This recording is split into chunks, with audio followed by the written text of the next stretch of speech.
부모는 자녀를 위해 좋은 교육을 시키고 안정된 미래를 준비해 주려 합니다. 그런데 믿음의 부모가 해야 할 것은 자녀를 위해 기도하는 것입니다. 왜냐하면 부모의 노력으로는 해결할 수 없는 문제들이 많기 때문입니다. 그리고 부모는 자녀를 위해 기도할 때 자녀의 배우자를 위한 기도를 잊지 말아야 합니다. 왜냐하면 자녀의 결혼은 하나님의 인도하심이 절대적으로 필요한 영역이기 때문입니다. 아브라함은 아들 이삭의 배우자를 찾을 때 자신의 생각대로 결정하지 않고 종을 보내면서 하나님의 뜻을 구했습니다. 그리고 하나님은 그 기도에 응답하셔서 리브가를 예비하셨습니다. 이처럼 믿음의 부모는 자녀의 결혼을 하나님께 맡기며 기도해야 합니다. 결혼은 단순히 두 사람이 함께 사는 문제가 아니라 하나님 나라를 이루어가는 과정이기 때문입니다. 오늘은 부모가 자녀의 결혼을 위해 어떻게 기도해야 하는지를 함께 살펴보려고 합니다. 하나님께서 우리의 기도를 들으시고 자녀를 위해 가장 선한 길을 예비해 주실 것을 믿으며 오늘도 자녀를 위해 기도하는 부모가 되기를 바랍니다. 먼저 우리가 기도할 것은 자녀가 하나님을 경외하는 배우자를 만나게 해달라는 것입니다. 부모는 자녀가 좋은 사람을 만나 행복한 가정을 이루기를 바랍니다. 그러나 좋은 사람의 기준은 사람마다 다를 수 있습니다. 어떤 부모는 경제적으로 안정된 사람을, 어떤 부모는 성격이 온유한 사람을, 또 어떤 부모는 외모가 준수한 사람을 선호합니다. 하지만 성경은 배우자를 선택할 때 가장 중요한 기준으로 하나님을 경외하는가를 강조합니다. 잠언 31장은 이렇게 말합니다. 고운 것도 거짓되고 아름다운 것도 헛되나 여호와를 경외하는 여자는 칭찬을 받을 것이라. 성경은 여호와를 경외하는 여자는 칭찬을 받을 것이라고 말하는데 이 말씀은 단순히 여성에게만 해당하는 것이 아니라 남녀 모두에게 적용되는 원리입니다. 외적인 조건들은 시간이 지나면 변하지만 하나님을 경외하는 마음은 오히려 더욱 깊어지며 부부 관계를 지탱하는 가장 중요한 요소가 된다고 성경은 말하는 것입니다. 결혼은 단순히 두 사람이 함께 살아가는 것이 아니라 평생을 함께 믿음으로 걸어가는 여정입니다. 인생에는 기쁨도 있지만 어려움과 시험도 분명히 찾아옵니다. 그때 신앙이 없는 배우자는 자기 생각과 감정에 따라 반응할 수밖에 없습니다. 그러나 하나님을 경외하는 배우자는 인생의 위기에서 하나님을 바라보며 바른 길을 선택하려 합니다. 하나님을 경외하는 사람은 자신의 감정과 욕심이 아니라 하나님이 원하시는 뜻을 먼저 구하는 사람이기 때문입니다. 그럴 때 부모는 자녀가 이런 배우자를 만날 수 있도록 기도해야 합니다. 단순히 믿음 좋은 사람을 만나게 해주세요 라는 기도가 아니라 하나님을 사랑하고 말씀을 기준으로 삼으며 신앙을 삶으로 살아내는 사람을 만나게 해주세요 라고 구체적으로 기도해야 합니다. 교회를 다닌다고 해서 다 하나님을 경외하는 것은 아닙니다. 진심으로 하나님을 사랑하고 그분의 뜻을 따르는 사람이야말로 믿음의 가정을 세울 수 있는 것입니다. 하지만 현실적으로 이런 배우자를 만나는 일이 쉽지 않습니다. 왜냐하면 교회를 다닌다고 해도 신앙이 깊지 않은 경우가 많고 때로는 믿음이 있어 보이지만 삶에서 온전히 실천되지 않는 경우도 많기 때문입니다. 그렇기에 자녀를 위한 부모의 기도가 더욱 절실한 것입니다. 부모는 하나님께서 자녀의 길을 인도하시고 올바른 사람과 만나도록 도우시기를 간절히 구해야 합니다. 그리고 자녀가 하나님을 경외하는 배우자를 만나기 위해서는 자녀 자신도 하나님을 경외하는 사람이 되어야 합니다. 배우자를 찾을 때 사람들은 종종 자신이 원하는 기준을 먼저 세웁니다. 하지만 내가 신앙적으로 준비되지 않았다면 믿음이 좋은 사람을 만난다 해도 함께 신앙의 가정을 이루기가 어렵습니다. 그러므로 부모는 자녀가 믿음의 사람을 만나는 것만을 기도하는 것이 아니라 우리 자녀가 믿음 안에서 성장하여 하나님을 경외하는 삶을 살게 하소서라고 기도해야 합니다. 부모의 기도는 단순히 좋은 배우자를 위한 것이 아니라 자녀 자신이 하나님 앞에서 바로 서도록 하는 과정이기도 합니다. 이삭이 리브가를 만나게 된 과정도 부모의 믿음과 기도 속에서 이루어졌습니다. 아브라함은 자신의 뜻대로 결혼을 결정하지 않고 종을 보내면서도 철저히 하나님의 뜻을 구했습니다. 그 결과 하나님께서 예비하신 리브가를 만나게 하셨고 이삭과 리브가는 믿음의 가정을 이루게 되었습니다. 이처럼 결혼은 하나님의 인도하심을 따라야 합니다. 부모가 자녀를 위해 기도할 때 하나님은 가장 적절한 때에 가장 좋은 사람을 예비해 주실 것입니다. 그러므로 조급한 마음을 내려놓고 하나님께서 자녀에게 꼭 필요한 사람을 만나게 해 주시기를 우리는 간절히 기도해야 합니다. 그리고 자녀가 스스로도 하나님을 경외하는 사람으로 성장하여 같은 믿음의 길을 걸어갈 동반자를 만날 수 있도록 하나님께 자녀의 삶을 맡겨야 합니다.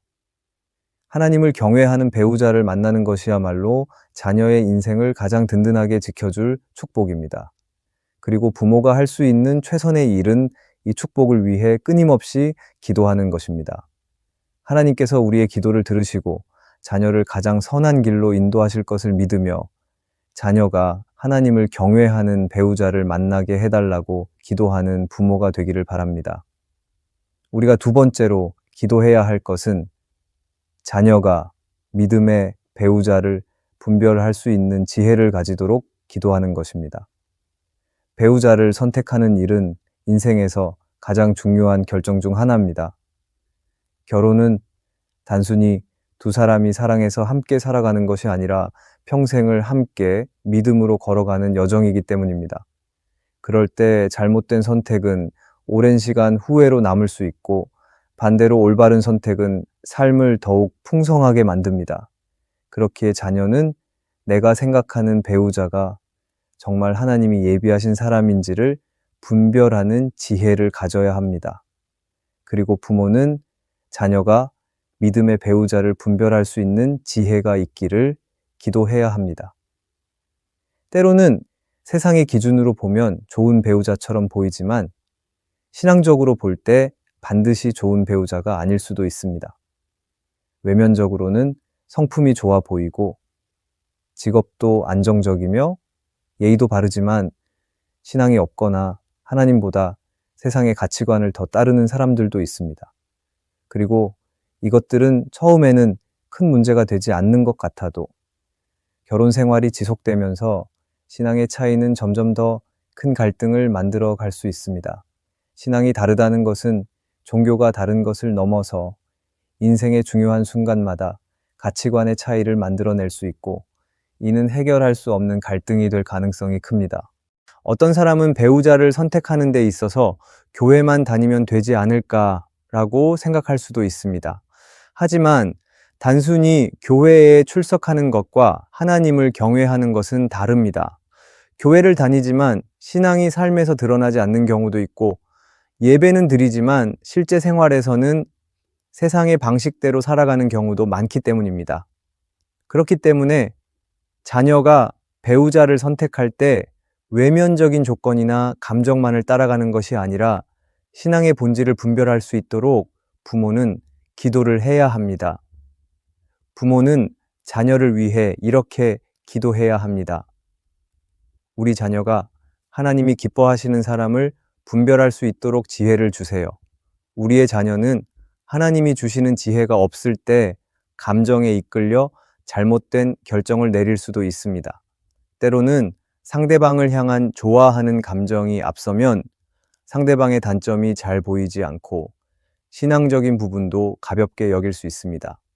하지만 결혼은 순간의 결정이 아니라 평생의 길이기 때문에 배우자를 선택하는 것은 중요합니다. 그래서 부모는 자녀가 배우자를 선택할 때 하나님께서 자녀에게 분별력을 주시기를 기도해야 합니다. 자녀가 상대방이 하나님을 진실하게 사랑하는 사람인지, 신앙의 중심이 하나님께 있는지, 믿음 안에서 결혼을 바라보는 사람인지를 볼 수 있는 지혜를 달라고 기도해야 합니다. 성경에서 삼손의 이야기는 우리에게 중요한 교훈을 줍니다. 삼손은 하나님의 특별한 부르심을 받은 사람이었지만 배우자를 선택할 때 자신의 감정과 욕망을 따랐습니다. 그는 외적으로 아름다운 여인을 보고 마음이 끌렸고 부모의 만류에도 불구하고 자기 뜻대로 결혼을 결정했습니다. 하지만 그 결혼은 결국 불행한 결말을 맞이했고 삼손의 삶에 큰 어려움을 가져왔습니다. 이처럼 배우자를 선택하는 과정에서 하나님이 주시는 분별력이 없으면 감정이나 세상의 기준을 따르다가 후회하는 선택을 하게 될 수도 있습니다.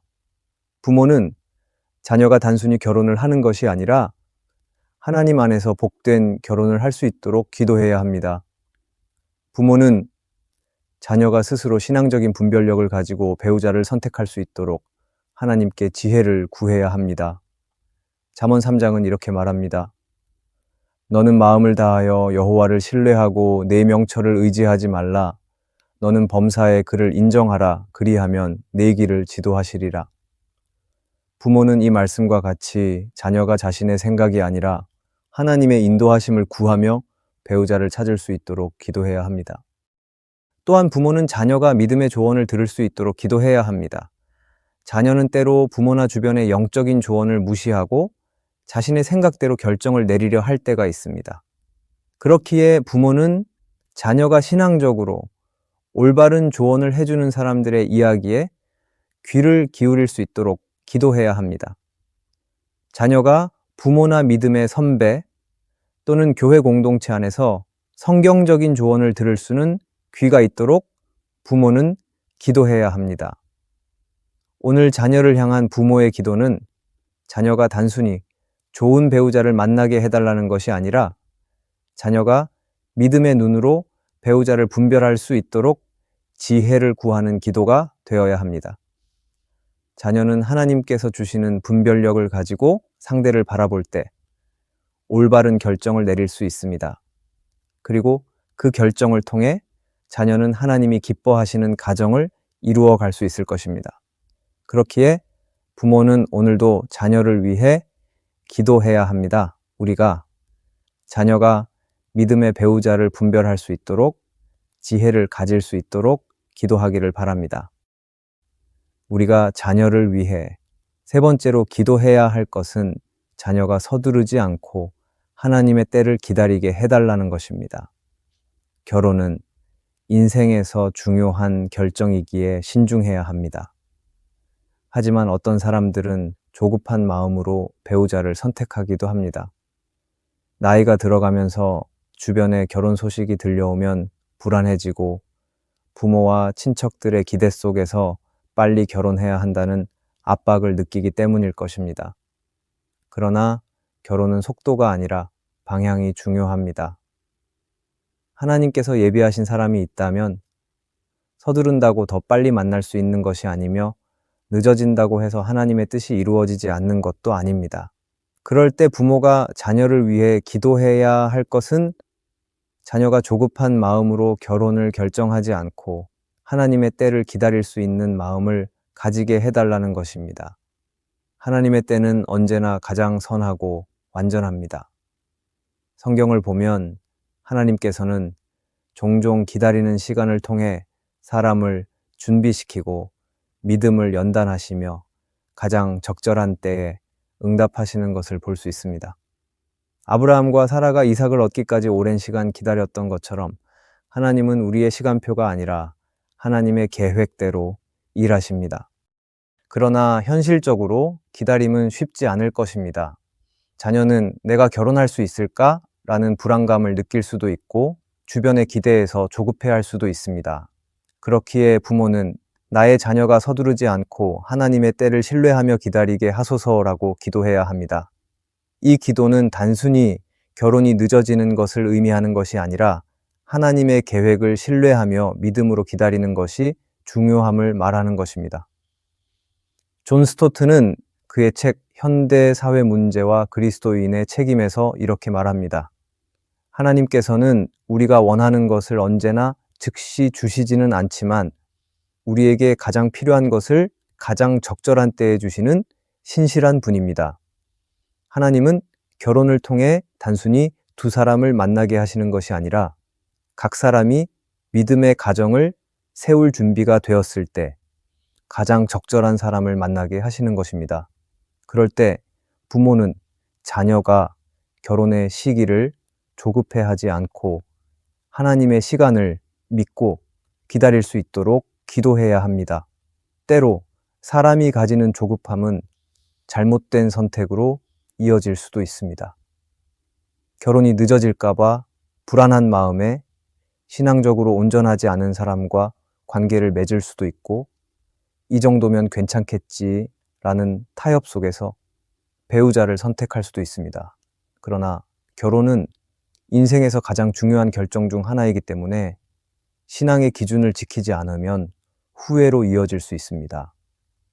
성경은 하나님을 기다리는 것은 시간을 낭비하는 것이 아니라 가장 안전한 길을 가는 것이라고 말합니다. 그럴 때 부모는 자녀가 주변의 기대나 사회적 압박 때문에 서둘러 결혼을 결정하지 않도록 기도해야 합니다. 부모는 자녀가 하나님 앞에서 신앙적인 확신을 가지고 충분한 기도를 통해 결혼을 결정할 수 있도록 도와야 합니다. 오늘도 자녀가 하나님 앞에서 결혼에 대한 바른 기준을 세우고 믿음으로 준비하게 하소서라고 기도하는 부모가 되기를 바랍니다. 우리가 자녀의 결혼을 위해 마지막으로 기도해야 할 것은 자녀의 결혼이 하나님의 나라에 유익이 되게 해달라는 것입니다. 부모가 자녀를 위해 기도할 때 단순히 좋은 배우자를 만나 행복한 가정을 이루게 해달라고만 기도해서는 안 됩니다. 결혼의 목적이 단순히 개인적인 행복에 있지 않기 때문입니다. 하나님께서 결혼을 허락하신 이유는 부부가 함께 하나님을 더욱 사랑하고 하나님의 뜻을 이루어가며 세상 속에서 하나님의 나라를 확장하는 삶을 살도록 하기 위함입니다. 결혼은 하나님께서 처음 인간을 창조하실 때부터 계획하신 축복입니다. 창세기 2장에서 하나님은 말씀하셨습니다. 사람이 혼자 사는 것이 좋지 아니하니 내가 그를 위하여 돕는 배필을 지으리라. 하나님은 사람이 결혼을 통해 서로 돕고 함께 신앙을 지키며 더 나아가 하나님의 나라를 위해 살아가도록 하셨습니다.